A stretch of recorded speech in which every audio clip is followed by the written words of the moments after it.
Social Security timing is always a question. It's a big topic of conversation for John at Rosewood Wealth Management. Also a big piece of the income planning puzzle today.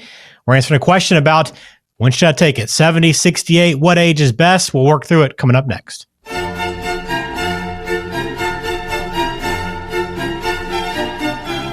Hello, welcome in. Glad to have you on the channel once again. Please subscribe. We appreciate the support there. Got a number of subscribers recently, and we appreciate everyone that has engaged with the channel, liked the channel, leave a comment. And we got another question, John, that came in that I want to run by you today. Again, Social Security, always a big topic of conversation for retirement planning. And today, this is a good one because I think a lot of people kind of find themselves in this boat if they decide to wait. So here's a scenario. I was originally planning to wait until 70 to take my Social Security because I don't like the idea of leaving any money on the table in terms of my monthly benefit amount. But I'm 68 now, and I'm wondering if it's worth continuing to wait. What do you think? So the way you phrase this question makes it sound to me like you don't really have a plan. It's just you decided somewhere along the way that waiting until 70 to take your Social Security was the best course of action. But I don't discern that there's a lot of real planning behind this idea. So I have clients where I have told them, yeah, we want to wait until 70 to start your Social Security.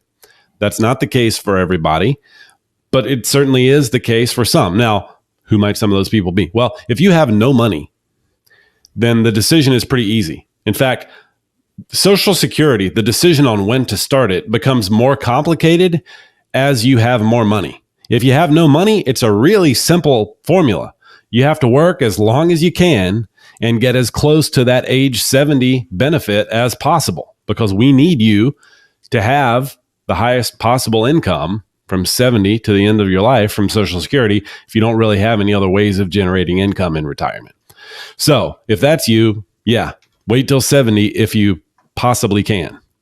Now, I have other folks who do have money, but we still want them to wait until 70. Why might that be? Well, let's say you're retiring at 67, and let's say you have between a husband and wife, a couple of $1 million in tax deferred accounts. So IRAs, 401ks, any accounts that you haven't paid taxes on yet.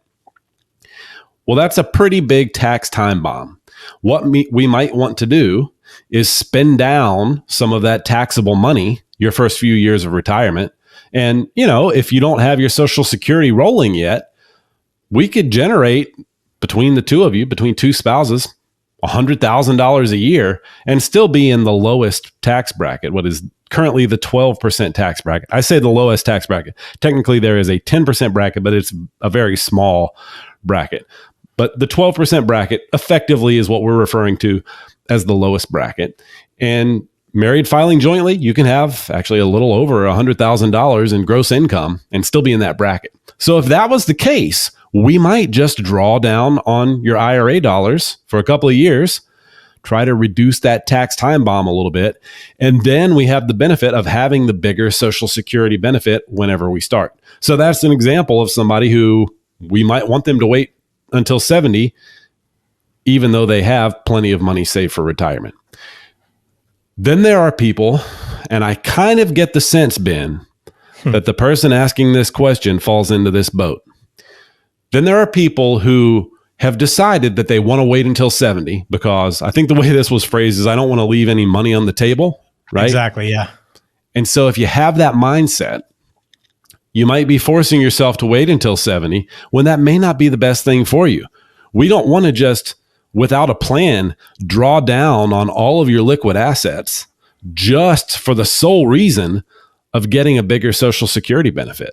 Because keep in mind, that Social Security does die with you. You can't pass that on to your kids. And so you might be better off to have the liquid assets, to have the investments that you're maintaining over the years and continuing to grow them so that you have something to pass down. We don't want to obliterate all that just so that you can have the bigger Social Security benefit. So I've had clients who have retired at 62 or 63, and we have started their Social Security at that time. Or maybe they wait a couple of years. It all depends on the plan, but we don't want to get caught up in this idea of, well, I just feel like it's better for me to wait, so I'm going to do whatever I have to do to wait. In fact, Ben, I'd had a couple that I've worked with for a long time, and the wife, for whatever reason, she was determined that she had to put her Social Security off until 70.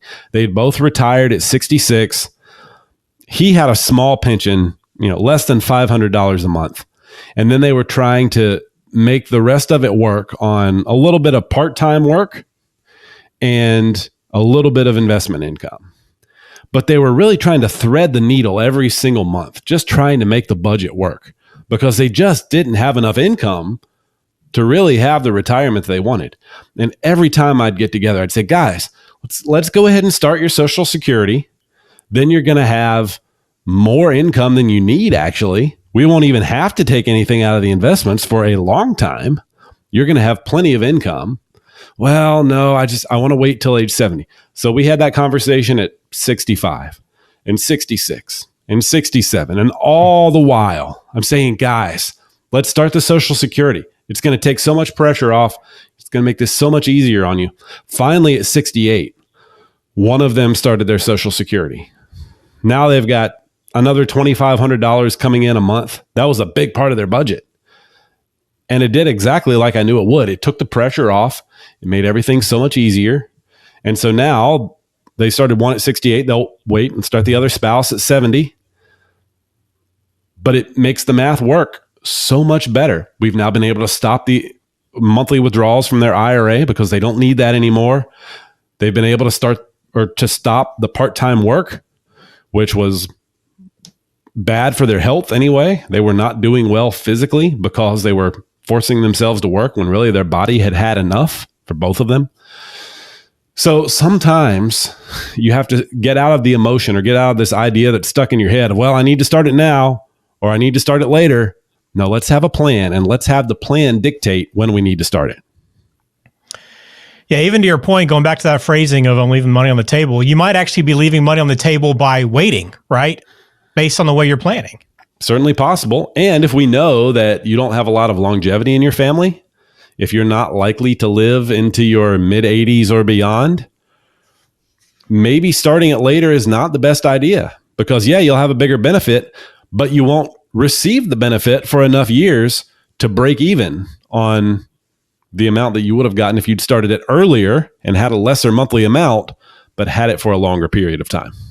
Again, great question to be asking, but also perfect time now to sit down with someone and actually begin planning if you haven't planned and actually see what those projections look like, see how much you need, see if it makes sense to go ahead and start taking Social Security. It might, and it might ease your mind as well, much like that example that John shared. If you want to get in touch with John, go to meetwithjohn.com. You can pick a time on his calendar right there to have a meeting with him, find a time that works for you. You'll be off and running. But again, best thing you do is plan. But Social Security is a big part of the income piece. You want to get it right, and it's always best to have a plan to do that. All right, John, we'll get out of here on that note. More questions coming, so keep them coming for us. Appreciate your time.